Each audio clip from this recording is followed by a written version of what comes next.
Ahora sí, difundir la información y proporcionar información. Ojo, esta parte puede llegar a ser un poquito complicado en el tema de las evidencias. ¿Por qué? Porque muchas veces nuestros mecanismos de comunicación, sobre todo en las áreas de recursos humanos de comunicación, nuestras evidencias van más hacia la evidencia fotográfica del evento, pero no es algo tan detallado como una lista de asistencia o un acuse de recibido. En evidencia siempre más es mejor. Entonces, mientras más detallado lo podamos tener, siempre va a ser mejor. Y les doy un ejemplo de cómo yo aprendí esto a la mala. En algún momento de la historia, trabajaba yo como asesor para una empresa de calzado. Trabajaba yo dentro de la empresa de calzado y era asesor de la Cámara Nacional de la Industria del Calzado. Y resulta que la Cámara Nacional de la Industria del Calzado obtuvo fondos de la Secretaría de Comercio para hacer un evento hablando de calzado de seguridad para dar difusión y culturizar acerca de la importancia de la seguridad a través del calzado en las áreas de trabajo. Cuando se solicitaron estos fondos, en el proyecto donde se solicitaron estos fondos, se propuso hacer un evento donde iba a haber exposición de productores, donde se iba a entregar copias de las normas que hablan de calzado y que hablan de seguridad. Y decía así específicamente, se le entregará a cada uno de los asistentes una copia de la norma, ¿no? Un ejemplar de la norma. La norma de calzado es la 113. Y dentro de la solicitud de fondos que se hizo a la Secretaría de Economía, se mencionó que se esperaba la asistencia de 5,000 personas. Cuando sucede el evento, ya había dejado la dirección general de la Cámara, quien era directora en ese momento, y estaban en el proceso de transición, estaban contratando una nueva directora. Como yo trabajaba con el presidente de la Cámara, me dijo, Aristides, hazte cargo de eso, de lo del evento, para rendirle cuentas ya a la Secretaría de Economía. Y cuando llegamos a presentar ya, a rendir cuentas, me dicen, oye, a ver, aquí dentro de lo que ustedes solicitaron los recursos, pues además son recursos federales, no es cosa pequeña. Dijeron que iba a haber 3,000 asistentes. Por favor, entrégame la lista de la evidencia de esos 3,000 asistentes. No, pues es que no se alcanzaron los 3,000, nada más fueron 1,500. Pues ya tenemos problemas porque ustedes solicitaron para 3,000 personas. Ahora, ustedes mencionaron que para cada uno de los asistentes se les iba a hacer la entrega de los ejemplares de la norma. La evidencia. Aquí está la evidencia, aquí está un ejemplar de la norma. No. Ustedes mencionaron que le iban a entregar un ejemplar a cada uno de ellos. Necesito el acuse de recibido en donde cada uno de estos asistentes está firmando de recibido del ejemplar. Evidentemente eso, quien solicitó los fondos nunca lo tomó en consideración a ese nivel de detalle, nunca lo tomaron en cuenta y entonces se convirtió en todo un tema el poder avalar que los recursos que nos había proporcionado que le había proporcionado la Secretaría de Economía a la Cámara se habían utilizado de la manera correcta y para lo que se habían solicitado. Entonces ahí yo me di cuenta que el manejo de las evidencias no es cosa sencilla.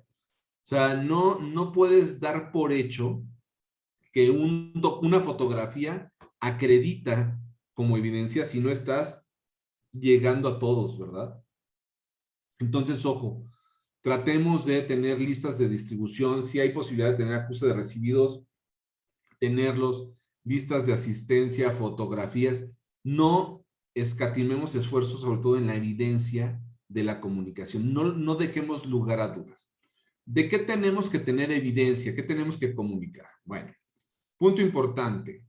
Le tenemos que informar a los trabajadores, así como lo hicimos con los líderes para informarles de los factores psicosociales, que en el tema de líderes sí nos los pide específico como una capacitación. En el tema de los trabajadores les tenemos que informar de cuáles son las posibles alteraciones que pueden sufrir por su exposición a los factores de riesgo psicosocial.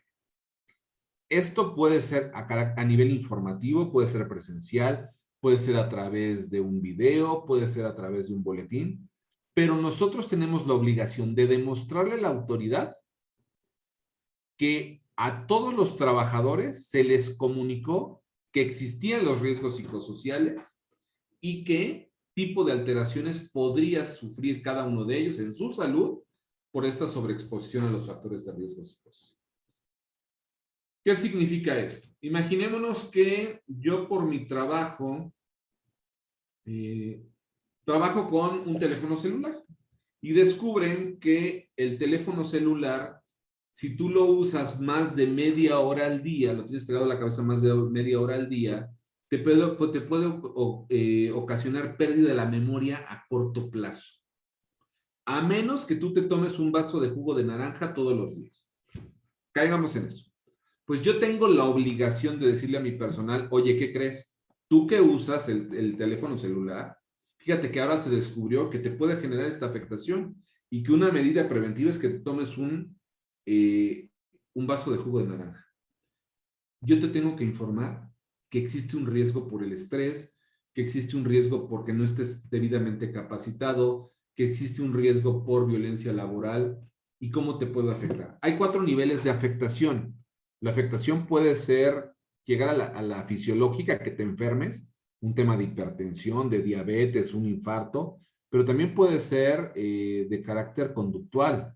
Te puede llegar a generar incluso propensión a adicciones.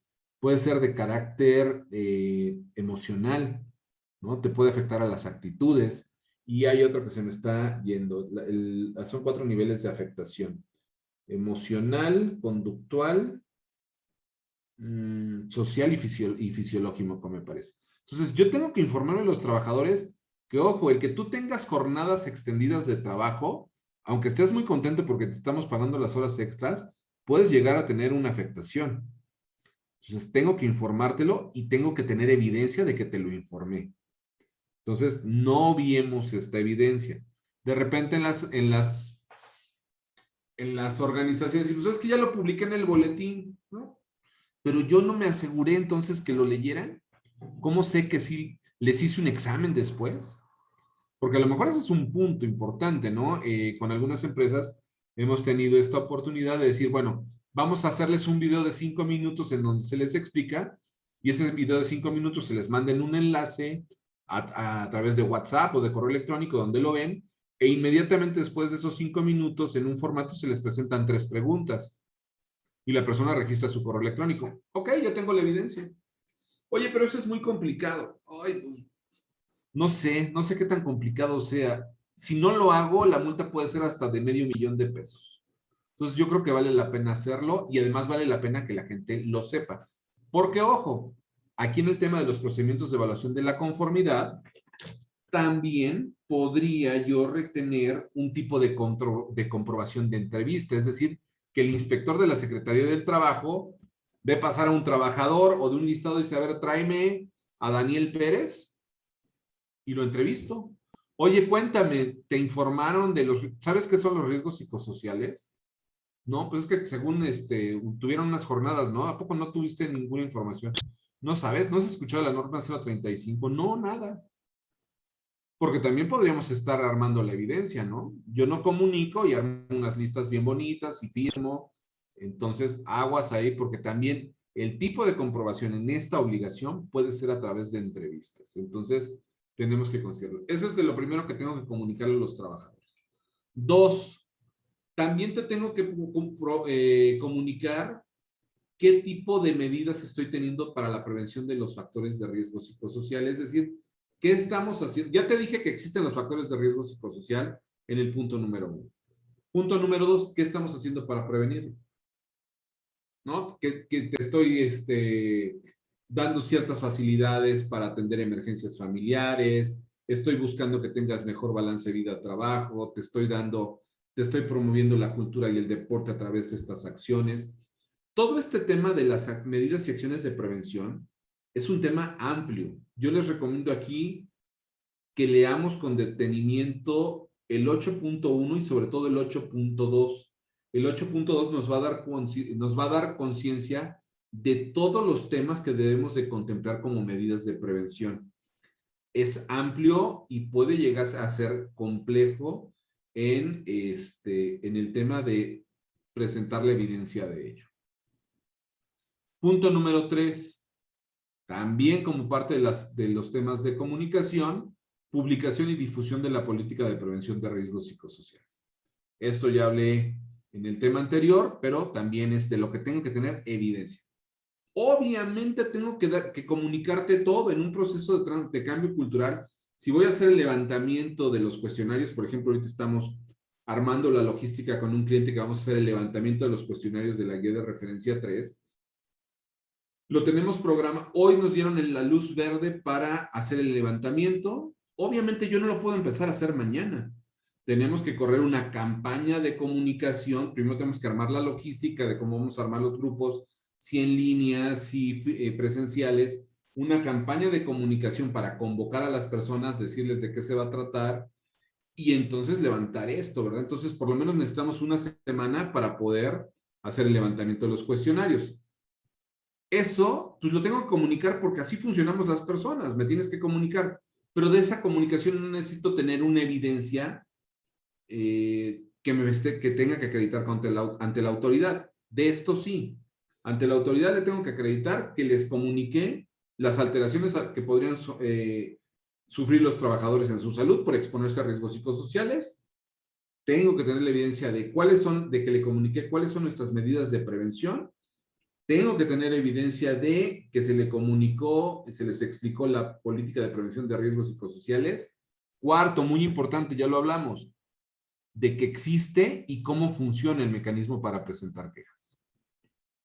Necesito tener la evidencia que cada uno de mis colaboradores se les comunicó cómo funciona el mecanismo para presentar quejas y denuncias. Así de sencillo. Que ya sabemos que los mecanismos para presentar quejas son parte de las acciones de prevención. Podría quedar cubierto en el punto número 2, pero la obligación es explícita y nos marca en un punto por separado el mecanismo para presentar quejas. Eso le da un nivel de importancia todavía mayor, ¿verdad? 5. Medidas, protocolos y procedimientos complementarios, como el protocolo para prevenir la violencia laboral, tal vez sería el procedimiento de evaluación de desempeño, los procesos de capacitación. Todos esos procedimientos que no menciona o que no nos pide explícitamente la norma, también tengo que comunicarlos, aunque no sé cuáles, pero sí me hace referencia a las medidas que estoy teniendo complementarias, ¿verdad? Estos procedimientos complementarios. Y 6, los resultados de la identificación y análisis de los factores de riesgo psicosocial. Aquí tengo todo un tema. De acuerdo a la norma, de acuerdo a la obligación de difundir información, me dice, ya que obtuviste los resultados, ya que hiciste el levantamiento de los cuestionarios, ahora tienes que comunicarles los resultados. A mí esto no me gusta. ¿Y saben por qué no me gusta? Porque esto es información sensible de la empresa que no puedo manejar de manera abierta con todo el personal. Entonces, yo sí busco tener algunos filtros y me amarro en el tema del levantamiento de los cuestionarios. Como parte del protocolo me dice poner a disposición de los trabajadores los resultados. Entonces, juego un poco con eso, con ese criterio, y entonces pongo a disposición de los trabajadores los resultados, es decir, te digo que ya están, que si quieres consultarlos los puedes revisar, pero no te los presento completos. Tal vez sí te los voy a presentar completos, 1, al comité, 2, a los líderes de las áreas que están siendo afectados, pero ya voy teniendo una digestión de la información. Si yo presento toda la información, lejos de informar, puede llegar a confundir y puede generar controversia. Sí, Carolina, por favor. Podría aplicarse, por ejemplo, que, o sea, se diga, se pone a disposición de los empleados, los resultados del análisis siempre y cuando los soliciten en los próximos, no sé, 3 días. Ahí cuenta como se puso a disposición y obviamente nadie lo va a solicitar y entonces no se les presenta. Sí, ¿no? Aquí yo juego un poquito con eso precisamente, es decir, ok, yo tengo ya que notificarte que están los resultados, hago un comunicado en donde los resultados ya están, ya se obtuvieron los resultados, agradecemos a todos la participación, Los resultados ya están, ya se presentó el análisis, están orquestando ya las medidas de acción. Quienes estén involucrados se les convocará y quien quiera conocer los resultados, favor de atender o hacer su solicitud al área de recursos humanos de 7 de la mañana a 7:05 de la mañana, días impares, ¿no? Casi, casi. O sea, lo podrías acotar así, ¿no? Quien quiera conocerlos, favor de solicitarlos al tal área para que se les puedan explicar, ¿no? Y ya estás tú diciendo, ya los tengo, o sea, no voy a abrir los resultados, no considero que sea algo favorable el abrir los resultados porque queda sujeto a la interpretación de cualquier persona, pero sí decir, ya los tenemos, ¿te interesa conocerlos? Adelante, bienvenido. O sea, pero no darte tanta facilidad, ¿no? Como dices, solicitarlos dentro de los próximos 3 días o solamente los días 27 de cada mes, no sé. Cuidar ese aspecto. No sé qué opinan con respecto a esto. ¿Qué se les ocurre? ¿Cómo creen que lo podríamos manejar? ¿O consideran ustedes que sí debería de ser información que se debe manejar abiertamente al personal? ¿Qué piensan? Yo considero que no, porque ahí va a haber obviamente las quejas y denuncias de las personas en donde ya se comprometieron, el comité o el órgano de vigilancia se comprometió en la confidencialidad. Entonces ahí se podría revictimizar a las personas que están siendo, por ejemplo, víctimas de violencia laboral o Bueno, aquellos ahí que no te sufrieron algún aparecerían, trauma. ¿eh? Las denuncias no aparecerían ahí porque este es el informe solamente de la aplicación de los cuestionarios, no de las Pero denuncias. Pero, por ejemplo, aquellas personas que tienen algún tipo de trastorno psicosocial que fueron remitidas a asistencia médica, pues Por obviamente ahí eso se es podría invasión de la identificar, tal privacidad, vez. ¿no? Sí, sí, sí. Podría ser que por ahí dices, ay, mira, los de almacén están súper mal en esto, ¿no? Podría ser. No sé qué opinan ustedes, Vero, Jorge, Dani. Yo sí lo publicaría, pero como tú bien dices, creo que tendría que poner diferentes filtros en aras de que la información que brindemos realmente apoye a un conocimiento y hacia un quehacer positivo de la organización. Definitivamente los aspectos que son muy negativos o que ya están muy identificados, pues bueno, yo creo que eso sí tendríamos que filtrarlos de alguna manera, precisamente para no exponer tanto a la empresa como a la gente que participó en ese proceso.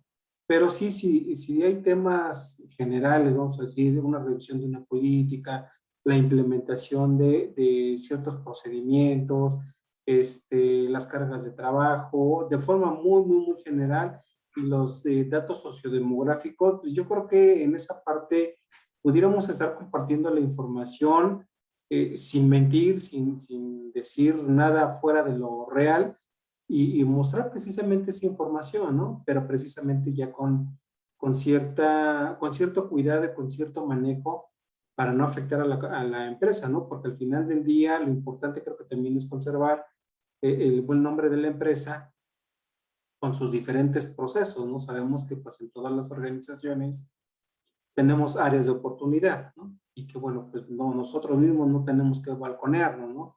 Muy por el contrario, creo que tenemos que trabajar precisamente para resolver esas áreas de oportunidad y hacerlo de la mejor manera para no afectar precisamente el nombre de la compañía, ¿no? Y bueno, pues por ende también a la misma gente, ¿no? Claro, además, ahora, ¿qué sucedería si los resultados dicen riesgo nulo, está todo maravilloso? Pues a lo mejor ahí sí lo cacareas, ¿no? Como por ejemplo, puede suceder cuando tienes una buen posicionamiento en el ranking de Great Place to Work, pues muchas empresas hacen la publicación, porque eso también es branding, ¿no? Para la empresa. Ahí está bien. Buenas prácticas que he visto en este tema, un cliente es una fábrica que está en Guadalajara, ellos decidieron primero recibir el comité directivo todos los resultados y de ahí por áreas ya quedarse con su pedacito y empezar a generar un efecto en cascada. A ver, dirección de operaciones, entrégale los resultados a tu gerencia de producción, a tu gerencia de logística y ya esa gente también involucrando a los líderes que lo vayan bajando con su gente. O sea, a ver, estos son nuestros resultados a nosotros, departamento de ventas. Estos fueron nuestros resultados. ¿Qué vamos a hacer? ¿Cómo podríamos mejorarlo? ¿A qué nos tenemos que comprometer? ¿Qué podemos proponer o solicitar a la empresa? Y entonces, pues haces un efecto cascada que puede ser productivo. Pero abrir así de lleno todos los resultados puede ser un tema sensible, a menos que estés con unos resultados espectaculares, que yo lo que esperaría es, igual que en clima laboral, cuando sales espectacular es que algo no está bien. Sí, No, o se manejó la información por parte de los empleados. Fíjate que me ha pasado en algunas empresas, esas empresas toman de alguna manera cierta represalia en cuanto a los comentarios que se vierten. Entonces ya están vacunados. Cuando mandan una encuesta, no, todo bien, todo perfecto, todo sin ningún problema. Entonces la misma empresa dice, ve, ¿cómo estamos bien? No tenemos ningún problema, cuando el problema está precisamente a esos niveles y no se quieren dar cuenta, ¿no? De en realidad su situación, su realidad. Y pues el empleado contesta, digo, el empleado necesita la chamba y necesita de alguna manera claro. conseguir ciertos beneficios económicos, ¿no? Entonces, a él no le causa ningún problema, Sí, ¿para qué me independientemente de, preguntas si no va a pasar nada? Entonces te respondo en el mismo además, sentido. y finalmente, efectivamente, las primeras veces que te respondí como debiera de ser, creaste una expectativa tan grande que pensamos que iban a cambiar algunas situaciones desfavorables para los trabajadores y vemos que muy por el contrario, ¿no? Se acentuaron, las hicieron más latentes, más visibles. Entonces, pues te contesto lo que quieras, ¿no? No, no tengo problema. Claro, por eso es que una buena práctica, incluso en los temas de encuestas de clima laboral, es que sean levantados por un externo, ¿no? Pero como no es un procedimiento normado, regulado, pues muchas veces lo hacemos de forma interna, pues nos es más barato, tenemos manejo de la información, pero en realidad si quisiéramos una valoración objetiva, debería de ser por parte de un tercero, un levantamiento de una encuesta de clima laboral. Pero pues obviamente eso te va a representar un costo, pero también ahí te evitas el ser juez y parte, ¿verdad? Muy bien, gracias Jorge. Carolina, te escuchamos. Pues a lo mejor podría ser otra opción en donde sí se le den los resultados, pero ya los resultados muy analizados, ¿no? Como una gráfica de pastel que digan, ay, oigan, el 2% de nosotros sufre violencia laboral, ¿no? O tiene algún tipo de trastorno psicosocial, o sea, pero sin decir nada, como una pintadita muy general que no dé a detalles, pero que sí dé los resultados analizados. Claro, y que le sirva para algo, ¿no? O sea, yo te voy a comunicar algo que le resulte útil al trabajador. O sea, a ver, mira, es un porcentaje muy pequeñito que sufre de violencia laboral, pero hay violencia laboral presente en nuestro centro de trabajo. Entonces, aguas, atentos, si eres testigo, si lo sufres, denúncialo para que lo podamos atender. O sea, no está mal salir mal en los resultados. Yo prefiero que salgan incidencias, que salgan ahí, hay unos hallazgos negativos, a que todo salga perfecto. Cuando todo sale perfecto, oye, eso está como muy trabajado, muy maquillado, ¿no? Como decía Jorge. Entonces, sí, o sea, puede ser que yo presente ya la información bien analizada, bien estructurada, de tal manera que le resulte útil y significativa esta comunicación al trabajador. Sí, Dani, te escuchamos. Sí, creo que yo coincido por completo con, hace ratito que estaban haciendo el comentario esta Carolina, como que sí entendía esta parte que fuera confidencial, que no lo sacara al público. Luego escuchando a Jorge también estaba yo conflictuada en, no, sí tiene razón, que quizás sí tengamos que sacar ciertos aspectos, ¿no? Entonces sí, como dices, un intermedio entre los dos, ¿no? Como si sacar al público como para ir avisando de, a ver, aguas, tenemos estos factores en esta parte, ahora sí que vamos bajos, hay que ver, pero creo que también al mismo tiempo que estamos lanzando, ahora sí que el análisis de los factores que tenemos, lanzar ahora sí que la propuesta de resolución, ¿no? O igual si ya lo teníamos, darle el seguimiento, a ver, recuerden que este es nuestro, por este medio pueden alzar la voz, o si tienen algún problema, aquí está, ¿no? O sea, que vaya en conjunto y no solo nos quedemos con, bueno, estamos bajos aquí, ¿no? Tengan cuidado, ¿no? Sí, dar este seguimiento y dar estas propuestas. Es correcto. Y aquí se puede armar algo, y qué bueno que lo mencionaste, Dani, porque me ayudaste a recordarlo. Hay empresas con las que he trabajado que en la presentación de los resultados, cuando se la hacemos a los líderes, la dirección de la empresa voltea a ver al director del área comercial, ok, en tu área comercial estamos teniendo este tema. ¿Qué propones tú para mejorarlo? O sea, a ver, porque la solución no va a quedar solamente en recursos humanos. A ver, tú como director del área comercial, ¿qué propones para poder reducir el tema de las cargas de trabajo? ¿No? Porque el área comercial nos está reportando que tiene cargas de trabajo excesivas. ¿Qué propones tú, director comercial? ¿Cómo vas a distribuir el trabajo? Porque a lo mejor yo puedo capacitarlos desde recursos humanos y podemos proponer algo, pero tú eres el jefe del área. Ahí el plan de acción tendría que estar combinado entre recursos humanos y tu dirección, ¿no? Entonces también han involucrado a los líderes a definir los pasos de acción para que también ellos se sumen y se involucren en esos pasos de acción. Porque si no, pues, recursos humanos se queda con toda la chamba y resulta que no estás teniendo ningún apoyo por parte de las áreas. Quienes estamos en recursos humanos lo hemos sufrido, lo hemos vivido, que de repente un gerente de área te pide un proceso de capacitación. En el momento que implementas el proceso de capacitación, es el mismo gerente de área que lo pidió, el que está sacando a la gente o el que te está diciendo, ¿y no podrían ser mejor solamente 4 horas en lugar de 8? Y entonces cuando dices, a ver, no te estás involucrando en la solución, ¿verdad? Estás queriendo tener una fórmula mágica. Ahí yo creo que podemos trabajar. Entonces, eso sería en el tema de comunicación. Ahora, punto último, punto final de la comunicación. Cuando ya tenemos los resultados, ahora también tendríamos que comunicar cuáles van a ser las medidas de control. Estas sí creo que se tienen que comunicar específicamente a las áreas o a las personas involucradas en las medidas de control. Porque a lo mejor yo en almacén no tengo por qué saber las medidas de control que están implementando en producción. ¿Por qué? Porque ahí sí voy a tener que comunicarle a las personas que van a estar involucradas en estas medidas de control, en estas acciones o en estos planes de atención. ¿Ok? Pero creo que ahí es mucho más específico. El tema es en los resultados, es donde pareciera que es muy abierto, ¿no? Y entonces le platico a todo el mundo qué estamos haciendo. Recordemos que las empresas no son una democracia, ¿eh? Buscamos establecer estructuras de liderazgo democrático, pero ninguna empresa es una democracia porque yo no conozco una empresa en donde hayan votado por el director general y tenga un periodo definido, ¿verdad? Normalmente las empresas son oligarquías o son aristocracias o monarquías, ¿no? Entonces, ahí está, o sea, tenemos una monarquía democrática en una organización, ¿no? Sucede esto. Pero entonces hay que tener cuidado con esta parte de las medidas. Con esto estamos cerrando la parte de comunicación.